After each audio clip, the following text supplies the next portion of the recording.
Bismillahirrahmanirrahim. Assalamualaikum warahmatullahi wabarakatuh. Selamat pagi teman-teman semua. Bagaimana kabarnya? Semoga senantiasa sehat selalu dan selalu dalam lindungan Allah Subhanahu wa taala. Khairukum man ta'allamul Qur'an wa 'allamah. Yang artinya sebaik-baik manusia di antara kamu adalah yang mempelajari Al-Qur'an dan juga mengamalkannya. Mengutip hadis riwayat Bukhari tersebut, maka saya di sini akan membagikan sedikit tips tentang bagaimana cara menghafal Al-Quran bagi para pemula. Apa saja tipsnya? Simak video berikut ini. Yang pertama, luruskan niat. Kenapa? Karena niat merupakan salah satu kunci bagi seorang penghafal Al-Quran. Kenapa? Karena kita harus tahu tujuan kita itu adalah untuk menghafal Al-Quran. Jadi kita harus memiliki niat target berapa yang akan kita capai. Innamal a'malu bin niat. Kemudian yang kedua adalah kita gunakan mushaf hafalan yang nyaman digunakan. Nah, ada banyak sekali mushaf yang beredar yang bisa digunakan bagi para penghafal Al-Quran, terutama bagi para pemula. Ada yang bentuknya seperti ini, ada yang seperti ini. Nah, itu kita pilih salah satu yang sekiranya nyaman untuk digunakan. Kalau saya pribadi, saya akan memilih yang seperti ini. Kenapa? Karena ini lebih simpel dan juga nyaman di mata. Nah, kenapa? Karena kalau seandainya tidak nyaman dipandang atau tulisnya terlalu kecil, itu akan mempengaruhi hafalan kita. Kemudian yang ketiga, cari tempat yang nyaman untuk menghafal. Nah, tempat yang nyaman, yang jauh dari keramaian, itu akan semakin meningkatkan fokus kita. Karena kita akan menghafal Al-Quran dibutuhkan fokus yang sangat tinggi terhadap ayat-ayat yang akan kita hafal. Tatkala kondisinya tidak tenang, maka itu akan berpengaruh terhadap konsentrasi kita. Yang keempat, perhatikan posisi memegang mushaf. Nah, mushaf ini harus diletakkan sejajar dengan mata kita. Seperti ini contohnya, ya. Nah, seperti ini.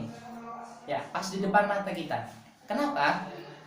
Karena ini akan mempengaruhi tingkat konsentrasi kita. Apabila mushaf ini diletakkan terlalu ke bawah, maka akan mengakibatkan kita mudah lelah dan juga mengantuk. Berbeda ketika mushaf ini ada di depan mata kita, maka kita akan fokus ke depan, ya, sesuai dengan ayat yang akan kita hafalkan. Yang kelima adalah gunakan metode menghafal yang sesuai kemampuan kita. Ada banyak metode menghafal bagi para pemula untuk menghafalkan ayat-ayat Al-Quran. Kalau saya pribadi, saya menggunakan metode Asqolan, di mana kita memiliki target tertentu ketika kita menghafal. Misalkan hari ini kita akan menghafal 5 ayat hari pertama. Kemudian hari kedua kita akan menghafalkan 5 ayat lagi. Ya. Kemudian hari selanjutnya kita akan menghafal 5 ayat lagi. Nah, tapi sebelum kita lanjut ke ayat selanjutnya, kita ulang dari ayat yang pertama. Misalkan hari pertama kita menghafal ayat 1 sampai ayat 5. Kemudian hari kedua kita menghafal ayat 6 sampai ayat 10. Tapi kita ulang lagi dari ayat 1 sampai ayat 10. Begitu juga seterusnya, kita ulang-ulang. Apa tujuannya? Tujuannya adalah agar kita memiliki hafalan yang kuat. Hafalannya akan lengket, mungkin di ingatan kita. Kemudian yang keenam adalah harus ada yang mendampingi. Kenapa? Karena tujuan daripada menghafal adalah kita akan mengingat. Nah, terkadang ingatan kita lemah. Kita perlu pendamping yang mengingatkan bagaimana bacaan kita, bagaimana tajwid kita, kemudian juga bagaimana panjang pendek kita, apakah sudah sesuai atau belum. Jadi harus ada pendamping yang mengingatkan kita. Alangkah lebih baiknya kita memiliki salah satu guru tahfidz sendiri untuk menghafal yang bisa mendampingi kita. Yang terakhir adalah istiqomah. Nah, istiqomah ini sangat penting sekali. Kenapa? Karena terkadang ada rasa malas di dalam diri kita. Nah, itu harus diantisipasi. Karena menghafal itu butuh satu rasa keteraturan dan juga rasa kontinuitas. Nah, supaya target yang akan kita capai itu bisa terlaksana dan juga bisa terwujudkan dengan baik. Nah, itu adalah beberapa tips cara menghafal bagi seorang pemula.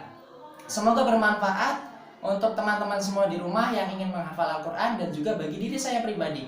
Nah, mungkin itu saja tips yang bisa saya bagikan. Untuk tips selanjutnya bisa cek di channel saya, Rahmat Sudiono.